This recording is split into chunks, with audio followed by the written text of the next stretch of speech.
So, Dharma practitioners means we are on a journey. We have a destination that we are aiming. It's like a bird also, flying to get somewhere. And for the bird, in order to fly to its destination successfully, it needs two wings, very sound and undamaged. So similarly, for practitioner, in order to get to our destination, we also need two things, two wings of the bird, which is wisdom and a method. And the wisdom, you have to gain wisdom by doing three things, as mentioned by the Vasubandhu. And the Vasubandhu said, in order to gain wisdom, you have to study first. Through study, you gain wisdom, and then contemplation and a meditation. All these three, also, Vasubandhu mentioned that need a very solid foundation, which is moral ethics. And the moral ethics is actually the basis or the foundation for all the qualities one can actually achieve or develop or cultivate. Of course, in this case, the moral conduct doesn't necessarily mean everybody has to become monks or nuns, but there are, more like a moral discipline that is very much part of one's own thinking and way of life. So I think if we summarize moral conduct, then Buddha has said in Sutra that don't commit any negativities, right? And cultivate as many virtuous actions as possible, and then train your mind. And that is the moral discipline, or that is also the teachings of the Buddha. And so then when you have a sound moral conduct, moral ethics, then you can cultivate wisdom by first listening to the teachers and reading many books, right? And after hearing and reading, then you have to contemplate on the meaning that you heard from your teacher or you got from the book that you read. And so through the hearing and reading, and then after that, whatever the understanding you have, you contemplate it on that particular meaning. So in other words, like establishing that meaning very firmly within your mind, then you bring this to your meditation. And so the meditation is the English word. It is the equivalent of Tibetan word gom. So gom has a meaning which is actually to get used to an experience and familiarizing yourself with that experience. And through that repeated experience, recollecting within yourself, right?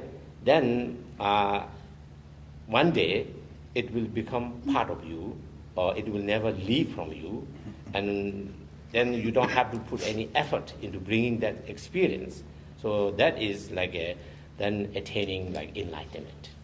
So through the listening, contemplation, then you bring that experience into your meditation, right? And in order to bring it into your meditation, there are two kinds of ways. So the practitioner has to go through. The first, you already gain wisdom through teachings that you listen to and you read, and also contemplation. But now, this new experience that you have, you still don't have confidence over it.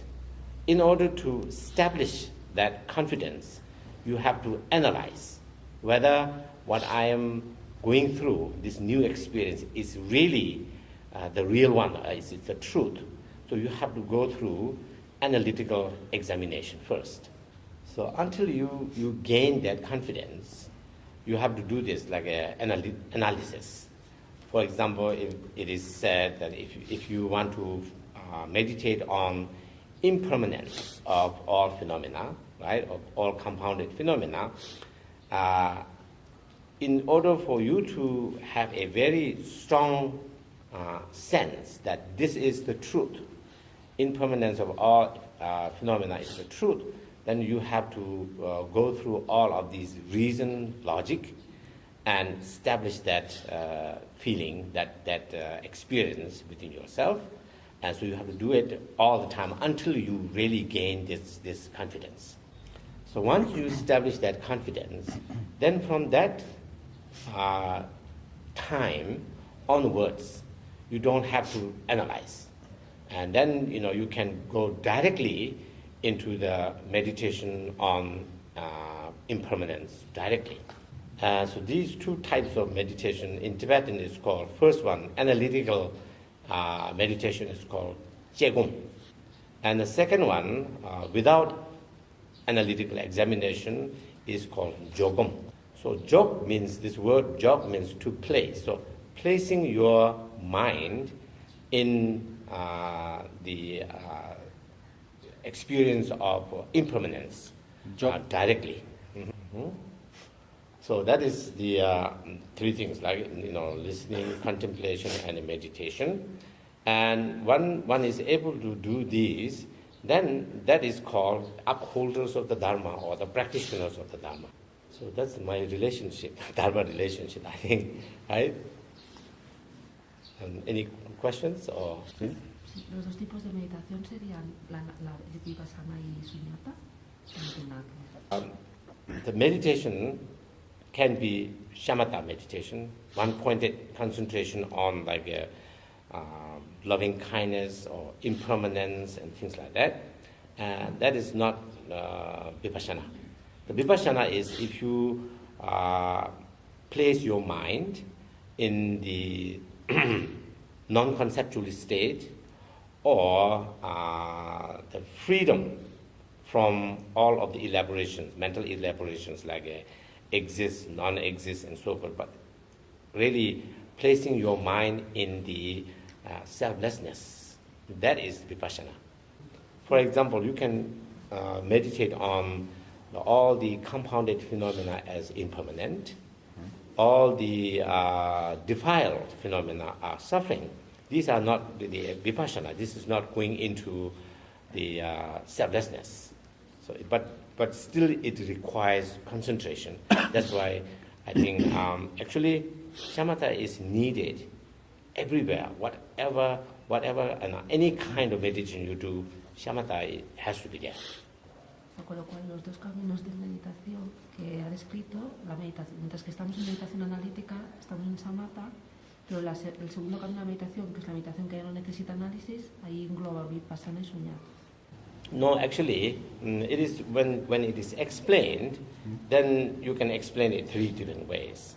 But in actual meditation, the experience of the practitioner, you cannot separate these two things, because at the end, everything has to be in union, right? So shamatha is needed everywhere, as I said.